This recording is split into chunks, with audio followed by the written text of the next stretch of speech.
ஆசிரியர்களுக்கு வணக்கம். TET exam paper 1, 2 social prepare பண்ணிட்டு இருக்கவங்களுக்கு இந்த வீடியோ ரொம்ப ரொம்ப ரொம்ப இம்பார்ட்டன்னே சொல்லலாம். இது வரைக்கும் யாருமே தொகுத்து தராத பேரிண்டம் அந்த லெசனை பற்றி ஃபுல்லாக தொகுத்து நான் உங்களுக்கு கொடுத்துருக்கேன். இதிலேருந்து கொஷின்ஸ் கண்டிப்பாக கேட்பாங்க. இது 100% இம்பார்ட்டன்ட் வீடியோனே சொல்லலாம். இது எல்லாத்துக்கும் நான் உங்களுக்கு ஷார்ட்கட்டோடையே சொல்கிறேன். இங்கிலீஷில் ப்ரிப்பேர் பண்ணிட்டு இருக்கவங்களும் உங்களுக்கு நோட்ஸ் வேணும்னு கேட்டிருந்தீங்க. இதில் நான் உங்களுக்கு இங்கிலீஷ்லேயும் கொடுத்துருக்கேன். வேணுன்றவங்க யூஸ் பண்ணிக்கோங்க. மறக்காமல் நம்ம சேனலை சப்ஸ்கிரைப் பண்ணி வச்சுக்கோங்க. அப்போ தான் நான் கொடுக்குற வீடியோலாம் உடனுக்குடனே உங்களுக்கு கிடைக்கும். இன்றைக்கி இதில் என்ன பார்க்க போகிறோம்னா, ஃபஸ்ட்டு கோள்கள் லைனாக இருக்குது இல்லைங்களா? புதன்லேருந்து நெப்டியூன் வரைக்கும் இருக்குது 8 கோள்கள். இந்த 8 கோள்களோட வரிசை உங்களுக்கு கண்டிப்பாக தெரிஞ்சிருக்கணும். அதுக்கான ஷார்ட்கட் பார்க்க போகிறோம். நெக்ஸ்ட்டு துணைக்கோள்கள். ஒவ்வொரு கோள்களுக்கும் எத்தனை துணைக்கோள்கள் இருக்குது அப்படின்னு சொல்லி கொடுத்துருப்பாங்க. அந்த துணைக்கோள்களோட எண்ணிக்கை உங்களுக்கு கண்டிப்பாக தெரிஞ்சிருக்கணும். அதுக்கு ஷார்ட்கட் பார்க்கலாம். நெக்ஸ்ட்டு வந்துட்டு இந்த துணைக்கோள்களுக்கு பேரும் இருக்குது. அந்த பேரும் நம்மளுக்கு தெரியணும். அப்புறம் ஒவ்வொரு கோள்களும் எந்த கடவுளோட பெயரால் அழைக்கப்படுது அப்படின்றது நமக்கு புக்கில் கொடுத்துருக்காங்க. அதாவது அந்த கோள்களை பற்றி கொஞ்சம் கொஞ்சமாக டீட்டெயில் கொடுத்துருப்பாங்க இல்லைங்களா? அதில் இருக்கிறதெல்லாம் தொகுத்து தான் நான் உங்களுக்கு கொடுத்துருக்கேன். இதுவுமே எக்ஸாமில் கேட்டிருக்காங்க. அதனால் இதுவும் கண்டிப்பாக நமக்கு தெரிஞ்சிருக்கணும். அப்புறம் அந்த கோளோட சிறப்பம்சங்கள், அதாவது அது வெப்பமான கோளா, உயிர்கோள், செந்நிறக்கோள் அப்படின்னு சொல்லிட்டு ஒரு சிறப்பு பேர் வச்சு சொல்லியிருப்பாங்க. அதை பற்றியும் இப்போ டீட்டெயிலாக பார்க்கலாம். ஃபஸ்ட்டு சூரியனை சுற்றி வரும் கோள்கள், அதுக்கான ஷார்ட்கட் பார்க்கலாம். அதாவது புதன்லேருந்து நெப்டியூன் வரைக்கும் நமக்கு 8 கோள்கள் இருக்குது இல்லைங்களா? அந்த 8 கோள்களுக்கும் லைனாக நீங்கள் மெமரி பண்ணுறதுக்கு ஷார்ட்கட் சொல்கிறேன். புதன் வெள்ளி பூஜை செய்தால் வினையும் சனியும் உன்னை நெருங்காது. இதுதான் அதுக்கான ஷார்ட்கட்டு.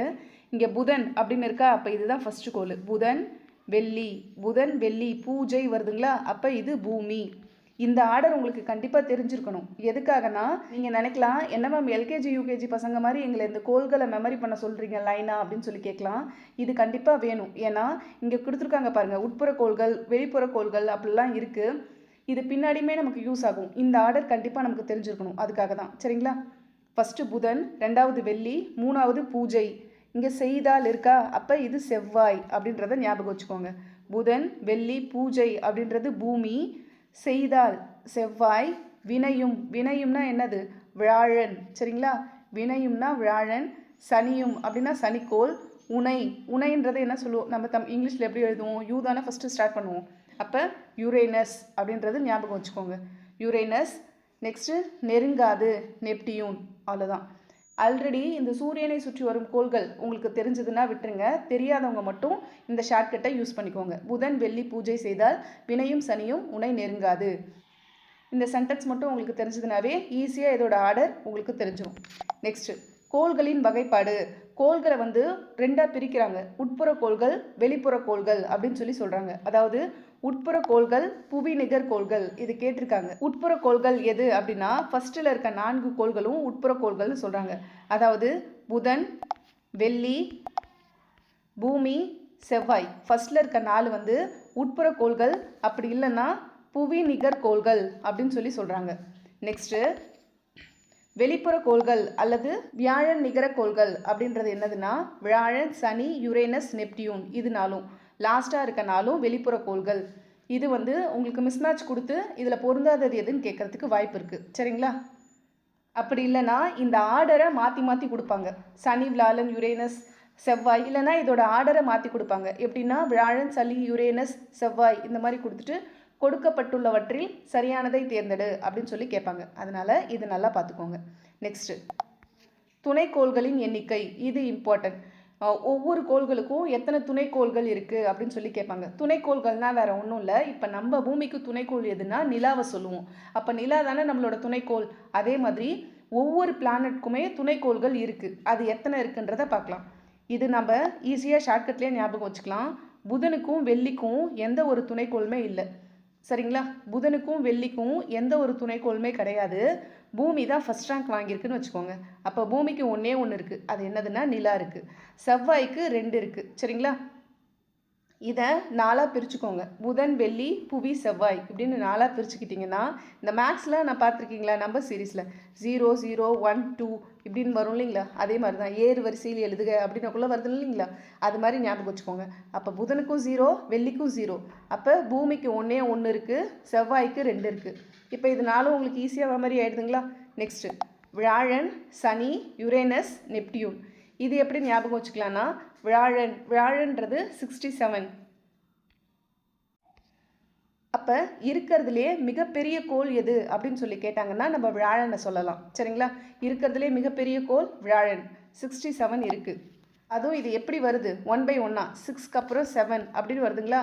அதை போய் ஈஸியாக ஞாபகம் வச்சுக்கலாம். இருக்கிறதுலே மிகப்பெரிய கோள் வியாழன் தான், அதில் தான் துணைக்கோள்களும் அதிகமாக இருக்குது அப்படின்றத ஞாபகம் வச்சுக்கோங்க. அது அடுத்தடுத்து வரும் 6, 7 அப்படின்னு சொல்லிட்டு. Next Saturn. சாட்டர்ன் எப்படி ஞாபகம் வச்சுக்கலாம்னா வாரத்தில் 7 நாள் இருக்குங்களா? அப்போ வாரத்தில் 6வது நாள் என்னது? சனிக்கிழமை. வாரத்தில் 6வது நாள் சனிக்கிழமை தானே? அப்போ இந்த 6 வந்துடுதா? அப்போ நடுவில் ஒரே ஒரு நாள் சாட்டர்டேக்கு அப்புறம் நெக்ஸ்ட்டு வர்றது சண்டே. Sunday முடிச்சிருச்சுன்னா Monday. அப்போ 2 நாள் கழித்து என்ன வரும்? திருப்பி ஸ்கூல் போகணும் அப்படின்றத ஞாபகம் வச்சுக்கோங்க. அப்போ 6 அப்படின்றது எப்படி ஞாபகம் வரும்? வாரத்தில் 7 நாளில் 6வது நாள் வந்து சனிக்கிழமை, மீதி இருக்க 2 ஞாயிறு முடிஞ்சிச்சுன்னா திங்கக்கிழமை ஸ்கூலுக்கு போகிற மாதிரி இருக்கும். அப்போ 62 அப்படின்றத இப்படி ஞாபகம் வச்சுக்கோங்க. யுரேனஸ்ன்றது 27. இது எப்படி ஞாபகம் வச்சுக்கலாம்? யுரேனஸ்ன்றத யூத் அப்படின்றத ஷார்ட்கட்டாக ஞாபகம் வச்சுக்கோங்க. நம்மலாம் யூத்துன்றது ஒரு 27 ஏஜ் வரைக்கும் மட்டும்தான் இருக்கும். அதுக்கப்புறம் நமக்கு ஒரு பெரிய பொறுப்புகள்லாம் வர ஆரம்பிச்சிடல. 27க்கு மேலே மேரேஜ் ஆகிட்டு குழந்தெல்லாம் பிறந்துட்டா நம்ம யூத்துன்றதை தாண்டி குடும்ப பொறுப்புக்குள்ளே போயிடுவோம். அப்படின்றதுனால யூத்துன்றது ஏஜ் 27 வரைக்கும் தான் அப்படின்றத ஷார்ட்கட்டாக வச்சுக்கோங்க. Next Neptune. டீன் வருதா? நெப்டீன். அப்போ டீன் அப்படின்றது வருதுங்களா? இது எப்படி ஞாபகம் வச்சுக்கலாம்னா டீனேஜ் பருவம்லாம் எப்போ ஸ்டார்ட் ஆகும்? 11, 12 அப்புறம் தானே 13 வரும். அப்போ 13லேருந்து ஸ்டார்ட் ஆகுமா? 13, 14, 15 இதெல்லாம் டீனேஜ் வயசு அப்படின்னு சொல்லுவாங்களா? அப்போ 14 அப்படின்றது டீனேஜ். அப்போ நெப்டியூன் வந்து 14 ஏஜில் இருக்க ஒரு டீனேஜ் அப்படின்னு சொல்லி ஷார்ட்கட்டாக ஞாபகம் வச்சுக்கோங்க. ஷார்ட்கட்காக தான், ஏன்னா இதை கேட்டிருக்காங்க. வியாழன் கோளில் உள்ள துணைக்கோள்களின் எண்ணிக்கை எவ்வளவு? இதெல்லாம் கேட்டிருக்காங்க, ரிப்பீட்டட் கொஷின். அதனால தான் நான் இவ்வளோ தூரம் உங்களுக்கு நான் ஷார்ட்கட் சொல்கிறேன். இல்லை மேம் எனக்கு ஷார்ட்கட்லாம் வேணாம், நீங்கள் இந்த கொடுத்த நோட்ஸே போதும், நான் மெமரி பண்ணிக்கிறேன் அப்படின்னாலும் நீங்கள் மெமரி பண்ணிக்கோங்க. சரிங்களா? கொடுத்துருக்கிற வார்த்தைக்கும் நம்பருக்கும் தகுந்த மாதிரி நீங்கள் ஷார்ட்கட் போட்டுட்டிங்கன்னா உங்களுக்கு மறக்காது. அவ்வளோதான். இப்போ துணைக்கோள்களோட எண்ணிக்கையை பார்த்துட்டோம். இப்போ இந்த துணைக்கோள்களுக்கு நேம் கொடுத்துருப்பாங்க இல்லைங்களா, பெயர்கள், அதை பற்றி பார்க்க போகிறோம். இதில் நமக்கு புதனுக்கும் வெள்ளிக்கும் துணைக்கோள்களே இல்லை, அதனால் அதுக்கு நேம் கிடையாது. பூமிக்கு இருக்குது. பூமிக்கு ஒன்றே ஒன்று இருக்குது, அதுக்கு பேர் நிலா. அது எல்லாருக்குமே தெரியும். நெக்ஸ்ட்டு செவ்வாய்க்கு 2 இருக்குது. போபஸ், டீமோஸ் அப்படின்னு 2 இருக்குது. இது எப்படி ஞாபகம் வச்சுக்கலாம்? ஓவராக வாய் பேசுகிறவங்கள என்ன சொல்லுவாங்க? குழந்தையா இருந்ததுன்னா பொடி ஓவராக பேசுகிறா அப்படின்னு சொல்லி செல்லமாக சொல்லுவாங்க இல்லைங்களா, அதுதான். அப்போ செவ்வாய் அப்படின்னா போ டி, இதுதான் ஷார்ட்கட்டு. போனா போபஸ், டீனா டீமோஸ். இதை ஷார்ட்கட்டாக ஞாபகம் வச்சுக்கோங்க. நெக்ஸ்ட்டு வியாழனுக்கு 67க்கும் அதிகமான துணைக்கோள்கள் இருக்குது அப்படின்னு சொல்லி பார்த்தோமா? இங்கே அதுக்கு நமக்கு என்ன துணைக்கோள் புக்கில் கொடுத்துருக்காங்கன்னா அதோட பேர் கனிமீடு அப்படின்னு சொல்லி கொடுத்துருக்காங்க. அப்போ இங்கே வியா அப்படின்றத தியா அப்படின்னு ஞாபகம் வச்சுக்கோங்க. வியான்றத தியான்னு ஞாபகம் வச்சுக்கோங்க. தியாவும் கனியும் பெஸ்ட் ஃப்ரெண்டு. அப்போ வியா தியா, தியாவும் கனியும் பெஸ்ட் ஃப்ரெண்ட் அப்படின்றத ஷார்ட்கட்டாக ஞாபகம் வச்சுக்கோங்க. Next Saturn, Titan. இவர் வந்து 7.5 இயர்ஸ் அந்த சர்க்கிள்குள்ளே வந்துட்டா எப்பேற்பட்டவங்களாக இருந்தாலும் அவங்க லைஃப் எப்படி ஆகிடும்? டைட் ஆகிடும். அதுதான் இதுக்கான ஷார்ட்கட். நம்ம தமிழ் சமூகத்தில் ஜாதகம் பார்க்குறதுல இந்த சாட்டன் வந்து அந்த 7.5 வருஷம் வருது அப்படின்னு சொல்லுவாங்க இல்லைங்களா, அப்படி வந்துச்சுன்னா அவங்களோட லைஃப் எப்படி ஆகிடும்? டைட் ஆகிடும் அப்படின்னு சொல்லுவாங்களா? அப்போ அது ஷார்ட்கட்டாக வச்சுக்கோங்க. அப்போ சனியோட துணைக்கோள் பேர் வந்து டைட்டன். நெக்ஸ்ட்டு யுரேனஸ்க்கு வந்து 27 அப்படின்னு பார்த்தோம். அப்போ யூத்துன்றது 27ஓட முடியுது அந்த ஏஜ் அப்படின்றத ஷார்ட்கட்டாக வச்சுக்க சொன்னேன். இதுக்கு என்னென்னா டைட்டானியா அப்படின்னு கொடுத்துருக்காங்க. அப்போ யூத்துக்கெல்லாம் டைட்டானிக் படம் ரொம்ப பிடிக்குமா? யூத்தாக இருக்க எல்லாருக்குமே டைட்டானிக் மூவி ரொம்ப பிடிக்குமா? எல்லாருமே பார்த்துட்டு தானே வந்திருப்பாங்க, அதுதான். அப்போ யுரேனஸ் 27 யூத் ஏஜ், அப்போ டைட்டானிக் மூவி அவங்களுக்கு ரொம்ப பிடிக்கும். இதை ஷார்ட்கட்டாக வச்சுக்கோங்க. நெக்ஸ்ட்டு இங்கே டியூன் அப்படின்னு வந்திருக்குல்ல, அப்போ டியூன் அப்படின்னாக்க மியூசிக் டியூன் போடுறது. நம்ம மியூசிக் கிளாஸ் போனோம்னா டியூன் போட கற்றுக்குவோமா? அப்போ ட்ரை பண்ணுவோம். அப்போ ட்ரை இங்கேயே கொடுத்துட்டாங்க பாருங்கள், டிஆர்ஐ இங்கேயும் வருது, ட்ரை. அப்போ டியூன் போட ட்ரை பண்ணு. அப்போ tune try, Neptune Triton 14 age ஞாபகம் வந்துடும். சரிங்களா? அப்போ இந்த ஷார்ட்கட்டை மறந்துடாதீங்க. இது ஈஸியாக தான் இருக்கும். ஒன்ஸ் நீங்கள் பார்த்தீங்கன்னாவே உங்களுக்கு ஞாபகம் வந்துடும். இது எல்லாத்தையுமே நோட் பண்ணி வச்சுக்கோங்க. நெக்ஸ்ட்டு கடவுளின் பெயர்கள். இது ரொம்ப இம்பார்ட்டன்ட். அதாவது ஒவ்வொரு கோள்களுக்கும் பேர் வச்சாங்க இல்லைங்களா? இந்த பேர் எல்லாமே நார்மலாக சும்மா அவங்களே எடுத்து வைக்கல. ஒவ்வொரு நாட்டோட கடவுள்களோட பேரை எடுத்து தான் இந்த கோள்களுக்கு வச்சாங்க. நம்மளோட நவக்கிரகங்களை கோளுக்கு இணையாக நம்ம பேர் வச்சுருக்கோம். அதே மாதிரி வேர்ல்டில் வந்துட்டு ஒவ்வொரு கோள்களுக்கும் ஒவ்வொரு பேர் வச்சுருக்காங்க. இது வந்து அங்கீகரிக்கப்பட்டதாக இருக்குது. அதை பற்றி இப்போ பார்க்கலாம். ஃபஸ்ட்டு வந்து புதன். புதன் வந்து ரோமானிய தூதுவர், அந்த கடவுளோட பேரை தான் வச்சுருக்காங்க. புதனோட கோள்களுக்கு ரோமானிய தூதுவர் அப்படின்ற பேர் வச்சுருக்காங்க. அப்போ இதை ஷார்ட்கட்டாக எப்படி ஞாபகம் வச்சுக்கலாம்? அப்போ சூரியனுக்கு பக்கத்தில் இருக்கிறது யார்? மெர்குரி. ஃப்ரெண்டை தானே பக்கத்தில் வச்சுப்பாங்க.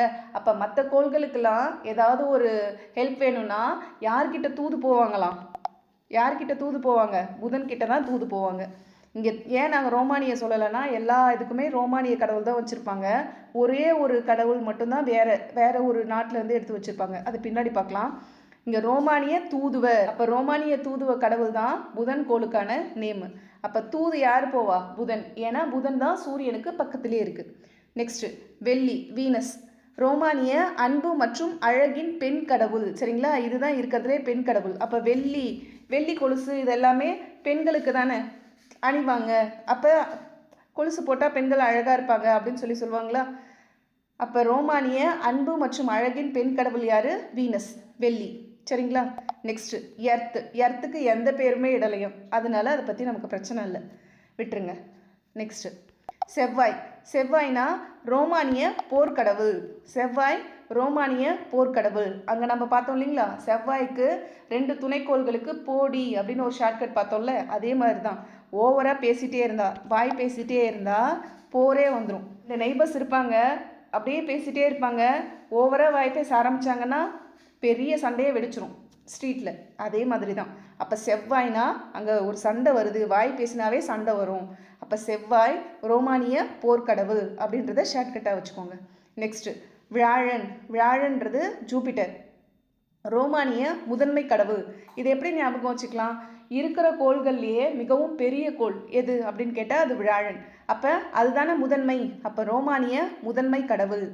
ரோமானிய முதன்மை கடவுள் எது? வியாழன். நெக்ஸ்ட்டு சனி சாட்டன், ரோமானிய வேளாண்மை கடவுள். இது எப்படி ஞாபகம் வச்சுக்கலாம்?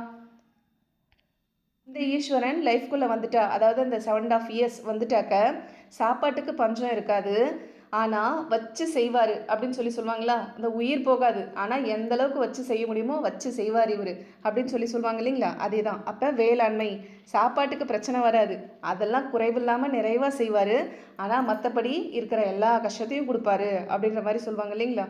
அதுதான். இவரும் ஒரு கடவுள் தான், அந்த மாதிரிலாம் இல்லை. இவர் அவங்கவுங்க கர்மாவுக்கு தகுந்தபடி நல்லதும் செய்வார், தப்பு செஞ்சால் வச்சு கூட செய்வார். நெக்ஸ்ட்டு யுரேனஸ் கிரேக்க விண்கடவுள். இங்கே தான் நீங்கள் நல்லா கவனிக்கணும். யுரேனஸ் கிரேக்க விண்கடவுள். ஏன்னா இதுக்கு முன்னாடி நம்ம பார்த்தது எல்லாமே ரோமானிய கடவுள். சரிங்களா? எல்லாத்துலேயுமே ரோமானிய கடவுள் தான் கொடுத்துருக்காங்க. ஆனால் இந்த யுரேனஸ்க்கு மட்டும்தான் கிரேக்க விண்கடவுள். சரிங்களா? அப்போ இது உங்களுக்கு மறக்காது, நல்லா பார்த்துக்கோங்க. யுரேனஸ் கிரேக்க விண்கடவுள். நெக்ஸ்ட்டு நெப்டியூன் ரோமானிய கடல் கடவுள். இது எப்படி ஞாபகம் வச்சுக்கலாம்? டியூன்னா மியூசிக்கு ஒரு அளவே இல்லைல்ல, கடல் மாதிரி விரிஞ்சிருக்கிறது தானே. நிறையா டியூன் போட்டு இது பண்ணால் அது மாட்டு போயிட்டே இருக்கும். அப்போ டியூனுக்கு எல்லையே இல்லை, கடல் அளவு விரிஞ்சிருக்கு அப்படின்ற மாதிரி ஞாபகம் வச்சுக்கோங்க. என்னம்மா இதெல்லாம் ஒரு ஷார்ட்கட்டா அப்படின்னு கேட்காதீங்க. இதுக்கு என்ன ஷார்ட்கட் சொல்கிறதுனே தெரியல, அதனால தான் அதுக்கு ரிலேட்டடாகவே இருக்கட்டும்னு இப்படி சொல்லிட்டேன். இப்போ இது எல்லாமே உங்களுக்கு ஈஸியாக இருக்குங்களா?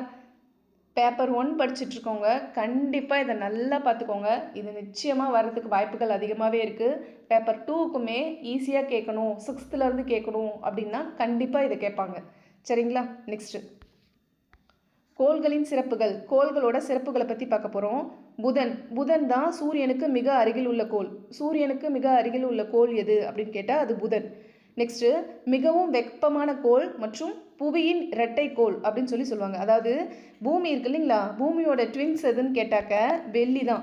வெள்ளியும் பூமியும் ட்வின்ஸ்ன்னு சொல்லுவாங்க. சரிங்களா? ஏன்னா புவி மாதிரியே வெள்ளியும் இருக்கும் அப்படின்ற மாதிரி சொல்லுவாங்க.